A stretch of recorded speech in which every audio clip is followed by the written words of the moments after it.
Welcome to Roadside Notes. I'm Christopher, the Route 66 chaplain, and these are the readings from the Faith and Good Courage Journal found at FaithAndGoodCourage.com. Stories for and from the road, a little grace for the miles ahead, and reminders that hope still travels with us. This journal, The Power of Listening, is from my entry on March 26, 2026. The power of listening showed up during a packed lunch hour where the only open seat in the diner happened to be the one next to me.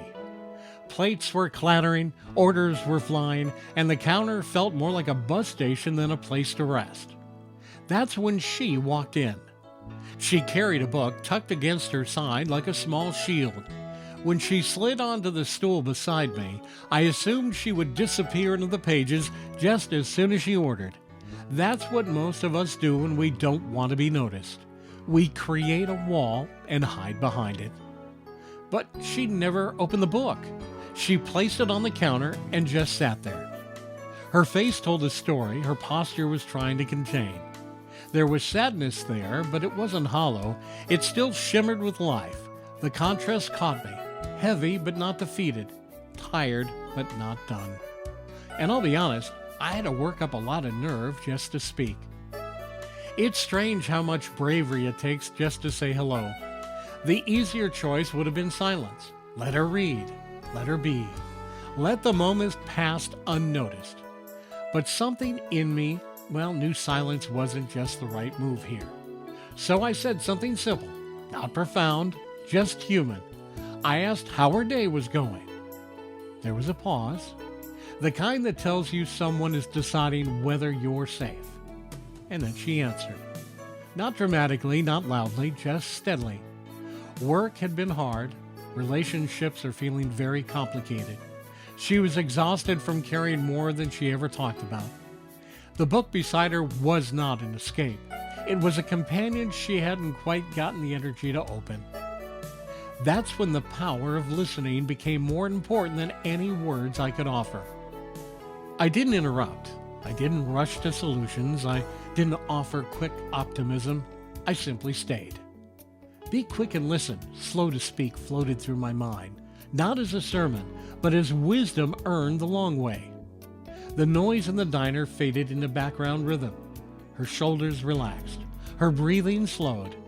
You could see it happening. The shift that came when someone realizes they're not being judged or analyzed. Listening is love without interruption. The power of listening isn't flashy. It doesn't trend. It doesn't come with applause. But it changes the temperature of a moment.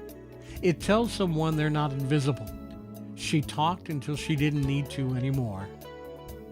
When her plate was cleared and the noise of the lunch hush had started to thin, she finally reached for her book. She hadn't opened it the entire time we had talked. It had just sat there between us, quiet, waiting. She stood to pay her bill. While she was at the register, I slipped a small note between the pages. Nothing flashy, nothing dramatic. Just the same kind of quiet note I've left under sugar dispensers and beside coffee cups before. I didn't wait to see her reaction. I didn't want that moment to turn into something bigger than it needed to be. The note wasn't meant to impress her. It was meant to find her later, when the diner was quiet and the world felt heavy again. It was a reminder that encouragement only works when it's spoken. That kindness doesn't land if it stays locked inside your chest. The power of listening sometimes leads to, courage to leave one honest sentence behind. The road has taught me that timing matters. Sometimes you stay silent and hold space. Sometimes you lean forward and speak life into someone who's forgotten they have it. That day required both. If I stayed quiet, the moment would have died in the noise. If I had spoken too soon, it would have felt forced. Listening opened the door. Courage walked through it. She left lighter than she arrived.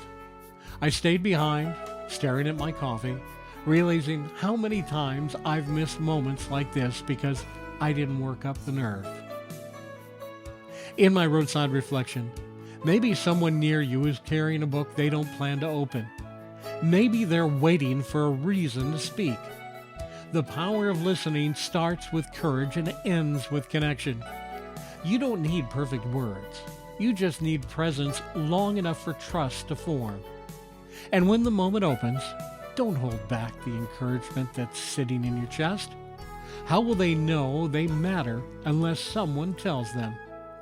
Your quiet hello might be the rope that pulls someone back into the light. Travel well, my friends.